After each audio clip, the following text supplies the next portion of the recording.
Oh no, my boss is asking me to work on another project this weekend. I've already made plans to spend time with my family. But how do I say no without risking my job? I hate being in this position. Hey Dan, it looks like you're facing a tough decision. Do you want help figuring out how to respond to your boss? Yes, please. I don't want to come across as rude or ungrateful, but I've already made plans. I just don't know how firm I should be with saying no. I understand. There's a lot to consider when deciding how to ask or say no. Let's break it down using some key factors. Are you ready? Yeah, I guess so. What factors do I need to think about? First, let's consider capability.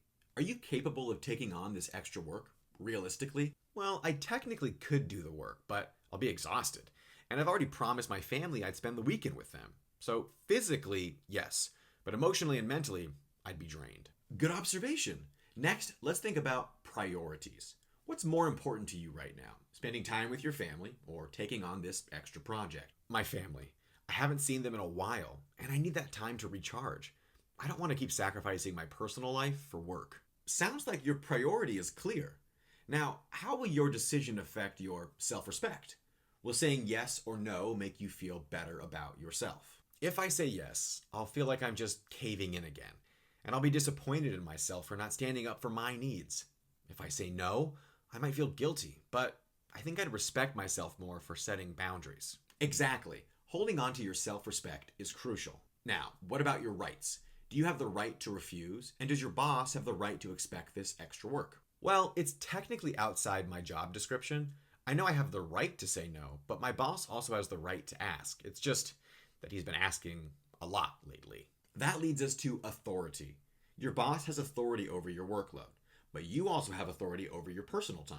You're not obligated to give up all your free time for work, right? True, but it's hard to push back when he's in charge. That's understandable.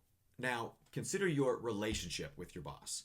How close or distant is it? How does this dynamic affect your response? We're not super close. It's pretty formal, and I don't feel comfortable pushing back too much. But I also don't want him to think I'm a pushover either. Right, so there's a balance. You want to maintain professionalism and still protect your boundaries. Let's move on to long-term versus short-term goals. What's more important in the long run? Preserving your weekend or taking on this extra project? In the long term, I need to set better boundaries. I've been overworking myself for a while now, and if I keep saying yes, I'll burn out. Exactly. Sacrificing one weekend might seem small, but in the long term, saying no is better for your well-being. Now, think about give and take in your relationship with your boss.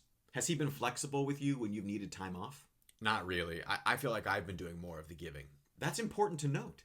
It sounds like the balance is off, and you've been giving more than receiving.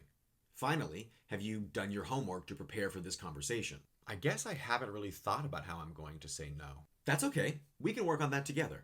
And one last thing. What about timing? Is now the right moment to say no, or would it be better to bring this up at a different time? I think now is the best time. If I wait, I'll just feel more anxious about it. That's a great point. Now, let's figure out how to respond in a way that's clear, respectful, and assertive.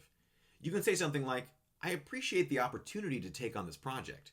I've already committed my weekend to my family time, and I won't be able to take on extra work right now. You're being truthful, sticking to your values, and maintaining your self-respect. That sounds perfect.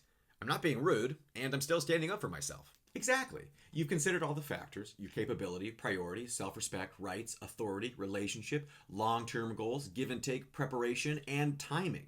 Now you can make a decision that honors both your needs and the situation. Thanks, DBT Fairy. I feel way more confident about saying no now. You've got this, Dan.